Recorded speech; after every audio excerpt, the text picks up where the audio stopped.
Are you as much of a Christmas and a LEGO fanatic as myself? If so, then you are in the right place because today I will be giving my thoughts and rankings on every LEGO Winter Village set that has been released since their inception in 2009. So let's get into it. Starting off this list at slot 14, we have the 2015 Winter Toy Shop Remake. It is a redo of the first ever Winter Village set, which released in 2009, and it added a little bit of detail. And the reason I put this at the bottom of my list is because I feel like this remake just came a little bit too early in the Winter Village line. If LEGO made this at around the 10-year mark, I think it would have been received better. Or if they did a little miniature build like a gift with purchase like they've done for the mini modulars, I think that would have been a great idea. Overall, it just kind of sucks that we missed out on something new to add to our villages in 2015. Next at number 13, we have the Winter Village Market from 2013. Now, while I think this set looks really good on the box art and is something rather different for the Winter Village line, but at the end of the day, I just don't think it justified its $100 price point at the time.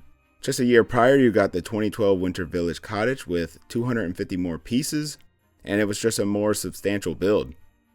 This set just has a lot of smaller side builds, and I think you can spice up your Winter Village with them, but however, it just doesn't do it for me. I consider not even ranking this set because it is so different, but after much deliberation, it found a spot here on the list. The carousel is really cool though. At number 12, we have the Winter Village Bakery.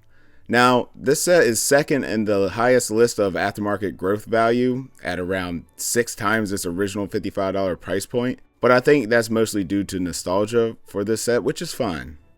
It released in 2010, which would put children at the time in their late 20s and early 30s now, where they have the money to buy into the nostalgia.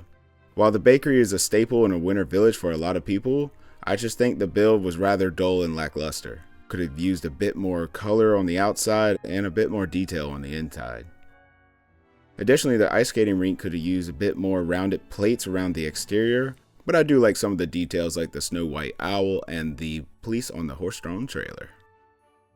Next, coming in at the number 11 slot, we have the 2018 Winter Village Fire Station. Again, this could be another staple in someone else's Winter Village as it's a necessary emergency service, but that's what I have my LEGO City for. But the real reason that this set didn't make it into the top 10 is because near Christmas time, I just feel like it's a time for fun and to be jolly and cheerful. A fire station is just not something I think of near the times of Christmas because, albeit they are wonderful people who risk their lives for the public, it's just not a cheerful thought in my opinion to have a fire near Christmas. Now, not everything is bad though. I think the 1930s style fire truck is awesome. The frozen fountain area is well done with the fireman statue. It's also nicely tiled off and has some nice gold accents that just look great. The classic Dalmatian is also a plus. Overall, I'm just not too drawn to the main building in this set for my Winter Village, and it also could have just used a bit more detail in the interior being a 2018 set. Making its way into the top 10, we have the 2014 Santa's Workshop, which is actually a really great build, but I think we need to have a conversation here, guys. All of these sets are mostly great. They're Winter Village sets for crying out loud. I would put any of these against the best LEGO City themed sets in the last couple years, and this set would win. I'm not talking about modulars though. There just happens to be stern competition in this category. However, Santa's Workshop has some cool play features from swishing around the reindeer to helping the elves build their toys. And while Santa's Workshop is probably something that we all need in a winter village, the build is just way too small for me. It just needed to be a quite bit bigger. It did come in at a slightly lower $70 price point, but LEGO probably should have continued the $100 price point from the previous 2 years. Next at number 9, we have the 2012 Winter Cottage, which was the first $100 Winter Village set, and its piece count almost doubled the previous year's sets. This was the first single-family home style build for the Winter Village line, and while it has been stated that the build is a little too big of a footprint to work within the series, maybe these people just got money like that. Overall, I just have a lot of pros for this set. I absolutely love the old-timey snowplow truck. The color scheme is just perfect. I also like the igloo side build, a great and fun addition, and the tool shed / wood storage building is a great looking side build and is quite sizable. This set also introduced the 1x2 modified brick with the masonry side profile, which is a staple in LEGO buildings ever since. The front of the home looks great with the old-timey German style building facades, and the golden windows are a nice touch. The interior has some great pops of color from the floor tiles to the stockings along the fireplace. My only criticism here is that the white roof was probably just a bit too thick. I know it's snow accumulation, but the integrity of this roof is in question with that much snow. But dang, I do love that snowplow. Next at number 8, we have the Winter Holiday Train from 2016. This was a great set for the Winter Village and something new for the series. It is a little small, however, and it did come back up to that $100 price point for the first time since 2014. This is likely due to the tracks that came with the set, which were a needed addition. You could spend more money and add power functions to this set and make it chug along throughout your Winter Village or even around your own Christmas tree. At number 7, you can't have a train in your village without a station. This released a year after the train and back down to the $80 price point. You also received a bit more track in this set, and just overall I love the way it looks. The station is built at a slight angle and it just looks the part for me, and is very in scale with the older Winter Village sets. The colors on the exterior are also great, with a good amount of the highly rated nougat color, and the white snow-filled roofs with just the right amount of sand green pops of color. Lastly, the railroad gates and sign were a nice touch, and I absolutely love the 1930s looking bus. The colors were just perfect. Just not making its way into the top 5, at number 6 we have the Elf Clubhouse from 2020. Now while I really love this set, and I think it looks amazing, I do think LEGO cheaped out on us a bit with this one. The price point was never firmly set at the $100, and I think this one should have been about $80 because it came with 200 less pieces than the previous and following year's sets, and my major gripe is that there were 4 elves but only 3 beds in this set. Which poor little elf has to take the nighttime toy shift while all his buddies are sleeping? The bed does have a pretty fun functionality to it though. You can check it out in my full review of this set coming soon on my channel, so get subscribed. On the other hand, you do get a very nice looking building, very old style German like the 2012 Winter Cottage, and you also get the newer reindeer mold, which was nice to have, and a sleigh to go along with it. Last 2 noteworthy items, I really like how the fireplace element can swing 90 degrees to add on to the kitchen with another cool waffle play feature, or swing out behind the attached overhang that stores the sled, which just makes it display better. Also, the front door reminds me a lot about the Hobbit doors in the Shire and the Lord of the Rings. Before I move on, if you're enjoying the video, please slap that like button and consider subscribing and turning on notifications so you never miss another Brickafide video. Breaking our way into the top 5, we have our first Winter Village set ever with the original 2009 Winter Village Toy Shop. Now, not the best set ever or with the most detail, but I had to put it in my top 5 for being the catalyst and paving the way for the Winter Village series. Without it, where would the series be today, or would we even have a series? At the front of the store, you get 2 simple reeves and a nice festive red and white awning, so passerbys can take a long glimpse at the toys while staying out of the snow.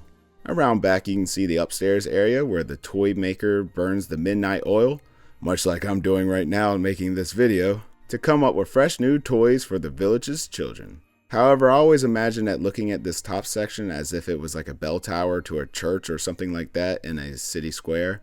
You could definitely modify it to be like that, but maybe do that to the 2015 remake and keep this one OG. At the number 4 slot, I have 2021's Santa's Visit. This set does not seem too impressive when looking at just the box art and the box art alone, but I absolutely love it. I do have a few gripes, but let's start off with the positives. I love the 30 to 45 degree angles coming from both sides of the home. The roof has just the right amount of snow cover, unlike the 2012 Winter Cottage, which I do feel that this set is a soft remake of that set, which gets me into my gripes in a second. However, I love the exterior garland along the front gable and elsewhere around the lower windows. The front gate with the lantern and the mailbox is also a very nice addition. Around back, there's a lot of color and detail inside the interior, and most notably there's just a lot of floor space that you can have some play or just take a long gander at your finished build. Santa Claus can come down the chimney and fly out into the living room, which is a cool play feature. My only nitpicks is that although I like the blue color here, but being that this is only the second Winter Village single family home, I think they should have done it in a different color scheme to differentiate it from the 2012 Winter Cottage. It's just a bit too similar to that set. And making its way all the way up into the top 3, we have the 2011 Post Office. I don't know what it is, and I find it kind of hard to justify it, but it just does it for me. I love the green roof, which just adds a bit of nice color change for the winter village, and the old-timey dark wooden windows. It just looks like a building that belongs in an old Christmas movie. The red post office truck, van, vehicle, let's just call it a jalopy, fits the 1930s aesthetic, and yeah, I just love it. The gazebo side build is also very well done with the same color scheme and a really nice golden star on top. I think it's the fact that the roof isn't full of snow, which allows it to add a bit more color peeking through and not all white. And come on guys, every little boy and girl needs a post office to write letters to Santa for Christmas. However, I will note that the building itself could have been a bit bigger overall. Also, it's really in tune with our number 2 pick, being the 2022 Holiday Main Street. This is a dollhouse style build like the post office, which essentially means it's not as thick of a build or more closed off like a modular building. I was initially a little worried about this set when it was first revealed earlier this year, but I ran out and bought it on VIP release date, built it, filmed it, reviewed it, and I just can't be happier. Although I think I prefer more self-contained buildings like modulars, something about this set is just really fun to build, and at the end of the day, when you're displaying a winter village, you might want to cut back on some of that thickness so you can display more Lego. We also can't forget that it included a trolley, which is just excellent. This set would have been maybe a 7 out of 10 without it, and probably found itself somewhere on the 10 spot on this list. Not to mention that you can upgrade it with power functions and lights and have it speed around your winter village or even your own Christmas tree.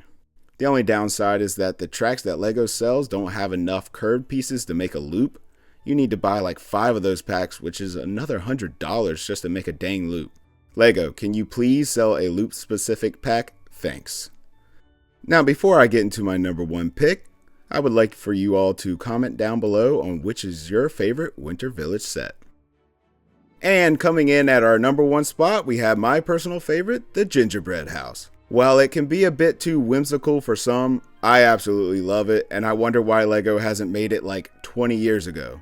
Like, come on, what do you do with LEGO? You build it. What happens to families across the globe near Christmas? They build gingerbread houses. Come on. Now, I do not recommend eating any part of this set because that would be problematic, but it sure does look delicious. Every single piece of it is made of candy, from the pink and purple transparent sparkly windows to the candy cane lamppost and the gumdrops on the rooftop. It's just a perfect set in my opinion. It's also very colorful and cozy on the interior with nice tile work and some nice elements throughout. Anyway guys, what's your top winter village pick? Please let me know in the comments down below. And if you enjoyed this video, please take a moment to slap that like button and consider subscribing and turning on notifications so you'll never miss another video. With that being said guys, thanks and hope to see you next time.